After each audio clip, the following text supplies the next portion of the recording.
Welcome. But I don't know whether anybody knows a person called Mark Hamill. You may have heard of him. He was in Star Wars, the first three, the original ones, which I actually saw as a young man, and they were great films. All three of them were, and they were really different, and certainly caught the imagination of the public at the time. But anyway, moving on a few years, just a few, and they made The Force Awakens, and Mark Hamill was going to be in that, and I was not excited because he wasn't my hero and anything, but I just remember him in the first Star Wars and thought, well, you know, this might be all right. I mean, I did see The Force Awakens, not straight away, but later on, and it was to me, it was god-awful, right? It was a terrible film, obviously a very feminine film, and far lefty film, as such, and it was trying to, say a message, of course, and Mark Hamill was in it, but it, only for a little brief period. It was just actually to grab the fans in, and I thought that, it wasn't done very well. I thought that, if Mark Hamill played in the original, he would have kept it true or whatever, but he didn't. And lots of people were, supporting him, saying, well, he had signed a contract and all that. And that's a lot of rubbish, because you don't sign a contract where they held a gun to your head. You don't have to do it. You don't have to. There's no law that says you have to do it. But he did it anyway.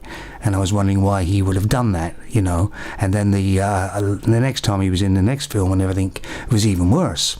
And I was wondering why he'd do that. And he must have read the script, so he knew what he was going to have to do and everything, but he still did it anyway. And people were defending him again. But I wasn't defending him in any way, because I thought, he's obviously got no morals at all. He's just going for the money, which is fairly understandable, I suppose. But then I've only recently found out, which, I'm probably the only one on the planet who doesn't know that. And they knew on Tatooine, I'm sure they did.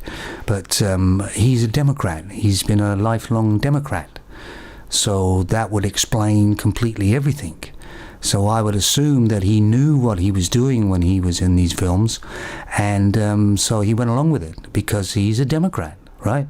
So that's why, I would imagine, and that's fine. I mean, that's fine, but that does explain it to me why he would actually change his morals so greatly, because he is a Democrat, and he went along with that.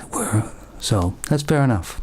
And the reason I didn't know whether he was a Democrat or Republican or what he was or anything like that is because I'm old school, right? People in my era didn't go on about what party you supported or what side are you on. You Republican, you Democrat, you Labour, you Tory, or whatever. People didn't discuss it.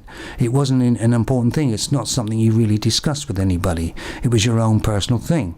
But now everything's politics, isn't it?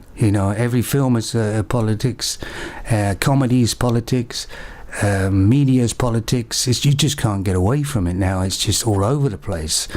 Everything has to be politics.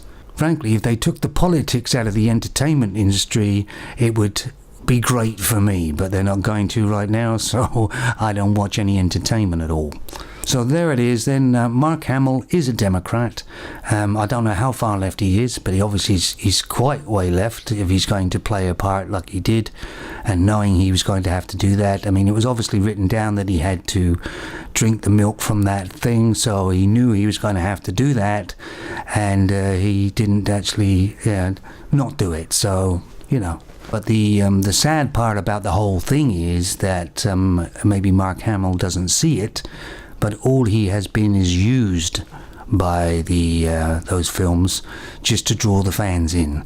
That's all he's been done, has been used. And maybe he sees it now. Or maybe he doesn't. If he's a Democrat, it might be very hard for him to even see that. Anyway, thanks. Ciao. I am not a number. I am a free man.